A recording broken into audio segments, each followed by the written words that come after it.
नमस्कार। BSc part third की physical chemistry के चैप्टर केमिकल काइनेटिक में आज हम पैरेलल और साइड रिएक्शन की स्टडी करेंगे, अर्थात समानांतर और पार्श्व रिएक्शन का अध्ययन करेंगे। समानांतर या पार्श्व अभिक्रियाएं क्या होती हैं? ऐसी अभिक्रियाएं जिनमें प्रमुख अभिक्रिया के साथ साथ यानी साइड बाय साइड और पैरेलल कोई दूसरी रिएक्शन संपन्न होती है साथ में, तो इसे समानांतर अभिक्रिया कहते हैं। जैसे हम एग्जांपल लें KClO3 पोटेशियम क्लोरेट। अगर पोटेशियम क्लोरेट का हम विघटन करें, डिकम्पोजिशन करते हैं, तो पोटेशियम क्लोरेट KCl और ऑक्सीजन में टूटता है। इसके साथ साथ एक दूसरी रिएक्शन भी होती है, उसमें KClO4 और KCl बनता है। तो KClO3 के विघटन से दो रिएक्शन समानांतर चल रही हैं, पैरेलल चलती हैं, यानी एक साथ चलती हैं। तो इनमें से एक अभिक्रिया जो है वो मुख्य अभिक्रिया होती है और दूसरी अभिक्रिया साइड रिएक्शन होती है। तो ऐसी अभिक्रियाओं को हम पैरेलल रिएक्शन कहते हैं, जिसमें दो रिएक्शन पैरेलल या समानांतर चलती हैं।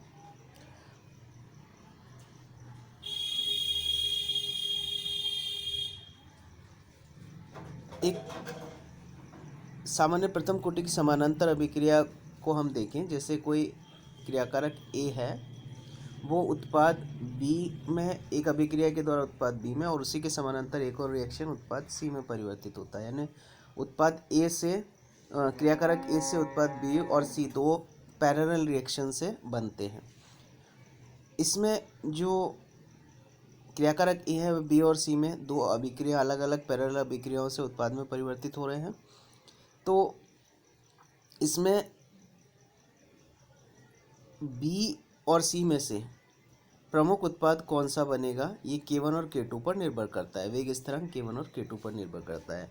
यानी क्रियाकारक A जब जिस अभिक्रिया से उत्पाद B में परिवर्तित होता है उसके लिए वेग स्थिरांक K1 होगा, और अगर क्रियाकारक A जिस अभिक्रिया में उत्पाद C में परिवर्तित होता है उसके लिए वेग स्थिरांक K2 होगा। अब B और C का बनना K1 और K2 पर निर्भर करेगा। वेग स्थिरांक जिसके लिए वेग स्थिरांक K1 का मान अधिक होगा वो हमारी प्रमुख अभिक्रिया होगी, और जिसके लिए वेग स्थिरांक K2 का मान कम होगा, K का मान कम होगा, वो हमारी पार्श्व अभिक्रिया होगी। तो इस अभिक्रिया में K1 का मान अधिक है इसलिए मुख्य अभिक्रिया है, और K2 का मान कम है इसलिए यह हमारी पार्श्व अभिक्रिया है। यह हम ये कह सकते हैं कि B जो है प्रमुख उत्पाद होगा क्योंकि वो अधिक मात्रा में बनेगा, और C जो है वो बाय प्रोडक्ट होगा और वो कम मात्रा में बनेगा। समानांतर अभिक्रियाओं की वेग समीकरण का हम निर्धारण कैसे करते हैं? अभी हमने अभिक्रिया देखी कि A जो है वो दो अलग अलग अभिक्रियाओं द्वारा B और C उत्पाद में परिवर्तित हो रहे हैं, यानी दो पैरेलल रिएक्शन के दोनों। तो एक रिएक्शन जिसके लिए वेग स्थिरांक K1 है उसका अभिक्रिया वेग क्या होगा, dx1/dt equal to K1 A minus x. इसी तरह से दूसरी अभिक्रिया उसके लिए जिसके लिए वेग स्थिरांक K2 है, उस अभिक्रिया के लिए अभिक्रिया वेग क्या होगा, dx2 equal to K2 A minus x. यानी A जो है उत्पाद B में परिवर्तित हो रहे हैं, उसके लिए अभिक्रिया वेग क्या हो गया, dx/dt equal to K1 A minus x, और A जब C में परिवर्तित हो रहा है तो उसके लिए अभिक्रिया वेग dx2/dt equal to K2 A minus x हो गया। यहाँ x1 और x2 जो है B और C की समय t पर मोलर सांद्रताएं हैं। अब अगर हम कुल अभिक्रिया का वेग देखें तो वो दोनों अभिक्रियाओं का वेग जो है दोनों अभिक्रियाओं के वेग के योग के बराबर होगा। यानी dx/dt equal to dx1/dt plus dx2/dt। यहाँ हम ये कह सकते हैं कि dx/dt इक्वल टू क्या होगा हमारा, K1 A minus x plus K2 A minus x. यानी ये फर्स्ट अभिक्रिया के लिए और ये सेकेंड अभिक्रिया के लिए। अब इसको हम A माइनस एक्स कॉमन निकाल लें तो क्या होगा, dx/dt equal to A minus x into K1 plus K2। या हम इसको रीअरेंज करें तो क्या होगा, dx/A minus x equal to K1 plus K2 into dt। अब हम इस इक्वेशन का समाकलन है, समीकरण 86 का हम समाकलन करें। समाकलन करने पर क्या होगा, d x upon A minus x का समाकलन होगा minus l n A minus x. इसी तरह से डी टी का समाकलन टी होगा, और के वन के टू कॉन्स्टेंट है तो के one plus K two T plus हम एक समाकलन स्थिरांक सी लगा देते हैं। अब हम स्टार्टिंग में देखें, रिएक्शन के स्टार्टिंग में जब t इक्वल टू 0 उस समय x का मान 0 होगा। तो हम t और x का मान इस इक्वेशन में रखें तो क्या होगा, c equal to minus l n A, यानी ये 0 हो जाएगा और x भी 0 हो जाएगा, तो c equal to minus l n A. इस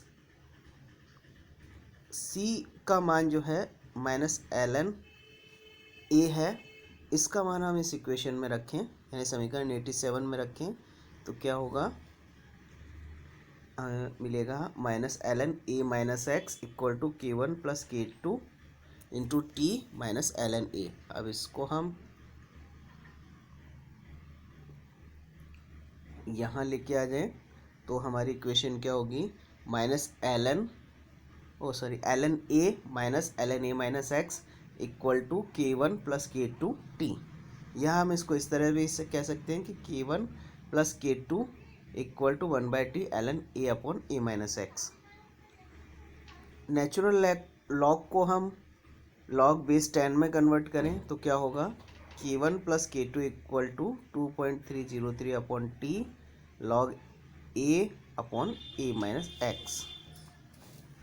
तो ये एक प्रथम कोटि की सामान्य समीकरण है, और इसकी प्रथम कोटि की सामान्य समीकरण है जो कि एक पैरेलल रिएक्शन है, और इस इक्वेशन की सहायता से हम के वन और के टू का मान ज्ञात कर सकते हैं। अब हम के वन और के टू का पृथक मान अलग अलग ज्ञात करना है तो हम कैसे ज्ञात करेंगे कि किसी क्षण बी के बनने का वेग अपॉन सी के बनने का वेग इक्वल टू क्या होगा, K one A minus x upon K two A minus x. A minus x से ए माइनस एक्स कैंसिल हो गया तो क्या होगा, K one upon K two equal to Z. अब हम जानते हैं कि के वन और के टू यानी वेग स्थिरांकों का अनुपात बी और सी की सांद्रता के अनुपात के बराबर होगा। तो हम क्या कह सकते हैं, किसी क्षण बी की सांद्रता अपॉन किसी क्षण सी की सांद्रता equal to K one upon K to, जो कि जेड के बराबर है। यह हम ये कह सकते हैं B upon C equal to K one upon K two equal to Z. तो इस तरह से हम बी और सी की सांद्रता ज्ञात करके के वन और के टू ज्ञात कर सकते हैं। अब पैरेलल रिएक्शन के हम एग्जाम्पल देखें, जैसे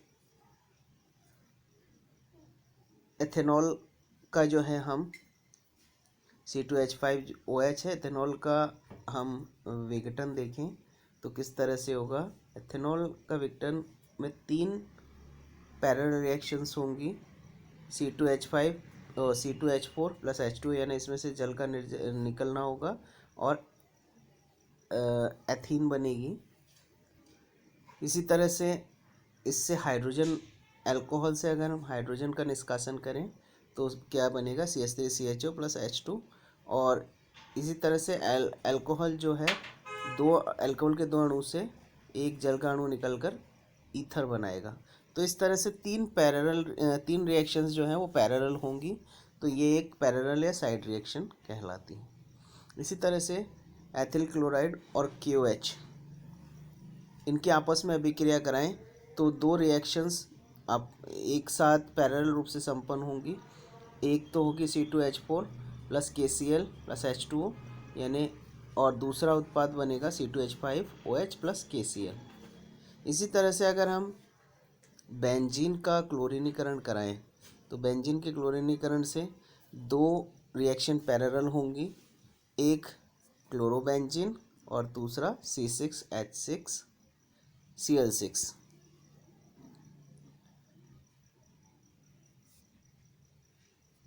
इसी तरह से हम मेथिल बेंजीन जो है, इसका अगर हम क्लोरीनीकरण कराते हैं तो इसमें भी 2 रिएक्शंस पैरेलल होती हैं। एक तो C6H5CH2Cl यानी जो मैथिल है उसका मैथिल ग्रुप जो है उसका क्लोरीनीकरण होगा एक रिएक्शन में, और दूसरी रिएक्शन में हमारा बेंजीन का क्लोरीनीकरण होगा, यानी बेंजीन से एक H निकल कर Cl आयन जुड़ेगा। तो एक H परमाणु निकला और एक Cl जुड़ गया। तो ये दो रिएक्शंस पैरेलल होती हैं, तो ये भी एक पैरेलल रिएक्शन का एग्जांपल है, साइड रिएक्शन का एग्जांपल है। इसी तरह से फिनॉल की हम रिएक्शन नाइट्रिक एसिड से कराते हैं तो आर्थोनाइट्रोफिनॉल बनता है, दूसरी रिएक्शन में पैरानाइट्रोफिनॉल बनता है और तीसरी रिएक्शन में मेटानाइट्रोफिनॉल बनता है।